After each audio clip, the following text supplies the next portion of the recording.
या स्टूडेंट इस क्वेश्चन को अगर हम देखते हैं तो इसमें कहा गया है कि a conducting wire of length L and area of cross section capital A, यानी कि हमें वायर का जो है लेंथ दे रखा है एल और एरिया जो है ये हमें दे रखा है कितना ए, और उसकी जो रेसिस्टिविटी है वो दे रखा है रो। ठीक है, is connected between the terminal of A battery, a potential difference V is developed between its and causing an electric current. तो कह रहा है कि ये एक वायर कोई रही होगी, सपोज कर लीजिए ऐसी कोई वायर रही होगी जिसकी लंबाई L है और इसका एरिया A है और इसकी रेसिस्टिविटी जो है वो रो है, और इसको एक बैटरी से कनेक्ट कर दिया गया है, कुछ ऐसा कनेक्ट कर दिया गया और इसका वोल्टेज V है। ठीक, और इसमें कोई करंट फ्लो करता है, मान लीजिए कि कोई करंट है, हमें नहीं पता है क्या है। अब कह रहे हैं कि if the length of the wire of the same material is doubled and the area of cross section is halved, then the resultant current would be क्या होगा। यानी इसकी लंबाई को जो है, आपको जो लंबाई लेना है L डैश कह लीजिए, ये कितना लेना है 2L लेना है, और नया एरिया जो लेना है, नया एरिया कितना लेना है तो हाफ लेना है पहले वाले एरिया का, यानी A/2 लेना है।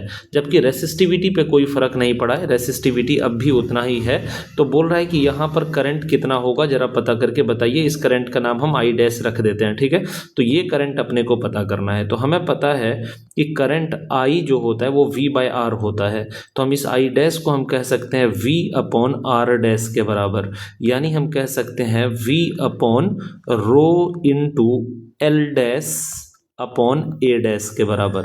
ये A डैश अपना ऊपर चला जाएगा, तो वी कैन से कि this I dash is equal to आ जाएगा V into A dash upon rho into L dash, जिसको कि हम कह सकते हैं V इंटू A डैश को हम क्या लिखेंगे तो A/2, और अपॉन में रो तो वही रहेगा, और L डैश को अपन क्या लिखेंगे तो L डैश को हम 2L लिखेंगे। तो फाइनली हमारा ये जो करंट I डैश है ये आ जाएगा V इंटू A, और ये 2 नीचे है तो ये नीचे ही आ जाएगा, तो ये फाइनली हमारा हो जाएगा 4 इंटू रो इंटू L के बराबर। यानी हमारा ये करंट फ्लो कर रहा होगा उस टाइम पे, that is equal to VA/4 into rho L, जो कि ऑप्शन डी में हमें दे रखा है। ठीक है ना, तो यानी जो कि सिर्फ 4% अगर आप देखोगे तो सिर्फ 4% ही बच्चे ये 2021 में इस क्वेश्चन को कर पाए थे, जबकि बहुत ही सिंपल सा क्वेश्चन है। हमें फॉर्मूला में वैल्यू डालना है और हमारा आंसर निकल करके आ जाता है, और इस क्वेश्चन को ओनली 4% बच्चों ने ही किया था। अगर आप देखोगे तो ज़्यादातर बच्चों ने जो है ऑप्शन ए को करेक्ट किया है। तो सोचिए ये ऑप्शन ए करेक्ट क्यों किया होगा उन्होंने।